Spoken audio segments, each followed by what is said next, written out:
Democracy government of the people, by the people, for the people. কে বলেছিলেন এই সংজ্ঞাটা?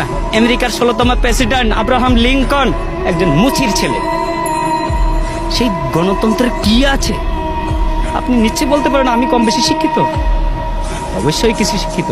আমার হাতে কি রিক্সা? কেন? আমি ভালো কিছু করার কি আমার যোগ্যতা নেই, দক্ষতা নেই? আছে, কিন্তু আমার যাচাই বাছাই করার আমার প্ল্যাটফর্ম পাই না। তার আগে ওনারা খেলা শুরু করে দিয়েছেন, খেলা হবে, খেলা হবে। আর কি খেলা হবে? আপনি কি খেলতে চান? কি খেলতে চান? আমরা তো এই দেশের জনগণ, সাধারণ মানুষ। আপনি আমাদের কাতারে আসেন, তারপর খেলা কাকে বলে আমরা খেলবো। আপনিও খেলেন। দেশ স্বাধীন হয়েছে, এই স্বাধীনতার দলিলটা কার কাছে আছে?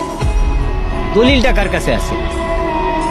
ওই বলেছিলেন না, ভুট্টো সাহেব বলেছিলেন, যাও তোমার দিল্লির পূর্বদের কাছে যাও। সেই দিল্লি